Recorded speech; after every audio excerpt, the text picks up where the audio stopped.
Good evening and welcome to Velvet Voices Library. I'm your host Mallory, and this month our theme is Winter and New Beginnings. Tonight we'll be reading Mother Holle by the Brothers Grimm.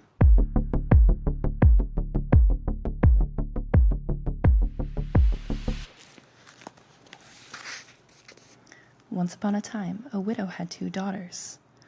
One of them was very pretty and thrifty, but the other was ugly and idle. Odd as you may think it, she loved the ugly and idle one much the best, and the other was made to do all the work, and was in short quite the drudge of the whole house. Every day she had to sit on a bench by a well on the side of the high road before the house, and spin so much that her fingers were quite sore, and at length the blood would come. Now it happened that once when her fingers had bled, and the spindle was all bloody, she dipped it into the well, and meant to wash it, but unluckily it fell from her hand and dropped in. Then she ran crying to her mother and told her what had happened. But she scolded her sharply and said, "If you have been so silly as to let the spindle fall in, you must get it out again as well as you can." So the poor little girl went back to the well, and knew not how to begin, but in her sorrow threw herself into the water and sank down to the bottom senseless. In a short time she seemed to wake as from a trance, and came to herself again. And when she opened her eyes and looked around, she saw she was in a beautiful meadow, where the sun shone brightly, the birds sang sweetly on the boughs, and thousands of flowers sprang beneath her feet. Then she rose up and walked along this delightful meadow, and came to a pretty cottage by the side of a wood. And when she went in, she saw an oven full of new bread baking. And the bread said, pull me out, or I shall be burnt, for I am quite done enough." So she stepped up quickly and took it all out. Then she went on further, and came to a tree that was full of fine, rosy-cheeked apples. And it said to her, shake me, we are all quite ripe." So she shook the tree, and the apples fell down like a shower, until there were no more upon the tree.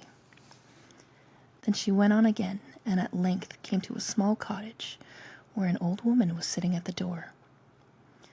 The little girl would have run away, but the old woman called out after her, "Don't be frightened, my dear child, stay with me. I should like to have you for my little maid, and if you do all the work in the house neatly, you shall fare well. But take care to make my bed nicely, and shake it every morning out at the door, so that the feathers may fly, for then the good people below say it snows. I am Mother Holle." As the old woman spoke so kindly to her, the girl was willing to do as she said. So she went into her employ and took care to do everything to please her, and always shook the bed well, so that she led a very quiet life with her, and every day had good meat both boiled and roast to eat for her dinner. But when she had been some time with the old lady, she became sorrowful, and although she was much better off here than at home, still she had a longing towards it, and at length said to her mistress, "I used to grieve at my troubles at home, but if they were all to come again, and I was sure of faring ever so well here, I could not stay any longer." "You are right," said her mistress. "You shall do as you like, and as you have worked for me so faithfully, I will myself show you the way back again." Then she took her by the hand and led her behind the cottage, and opened a door, and as the girl stood underneath, there fell a heavy shower of gold, so that she held out her apron and caught a great deal of it. And the fairy put a shining golden dress over her and said, "All this you shall have because you have behaved so well." And she gave her back the spindle too, which had fallen into the well, and led her out by another door. When it shut behind her, she found herself not far from her mother's house, and as she went into the courtyard, the cock sat upon the well head and clapped his wings and cried out, "Cock-a-doodle-doo, our golden lady's come again." Then she went into the house, and as she was so rich, she was welcomed home. When her mother heard how she got these riches, she wanted to have the same luck for her ugly and idle daughter. so she too was told to sit by the well and spin. That her spindle might be bloody, she pricked her fingers with it, and when that would not do, she thrust her hand into a thorn bush. Then she threw it into the well and sprang in herself after it. Like her sister, she came to a beautiful meadow and followed the same path. When she came to the oven in the cottage, the bread called out as before, take me out, or I shall burn. I am quite done enough." But the lazy girl said, "A pretty story indeed, just as if I should dirty myself for you," and went on her way.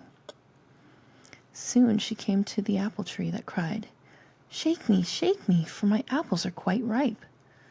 But she answered, "I will take care how I do that, for one of you might fall upon my head." So she went on.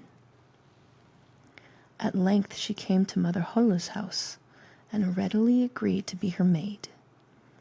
The first day she behaved herself very well, and did what her mistress told her, for she thought of the gold she would give her. But the second day she began to be lazy, and the third still more so, for she would not get up in the morning early enough. And when she did, she made the bed very badly, and did not shake it so the feathers would fly out. Mother Holle was soon tired of her, and turned her off. But the lazy girl was quite pleased at that, and thought to herself, "Now the golden rain will come." Then the fairy took her to the same door, but when she stood under it, instead of gold, a great kettle full of dirty pitch came showering upon her. "That is your wages," said Mother Holle, as she shut the door upon her. So she went home, quite black with the pitch, and as she came near her mother's house, the cock sat upon the well and clapped his wings and cried out, "Cock-a-doodle-doo, our dirty girls come home again." And that was Mother Holle by the Brothers Grimm. I'm Mallory, and this has been Velvet Voices Library. Please make sure to like and subscribe to follow along with our January theme. Until we meet again.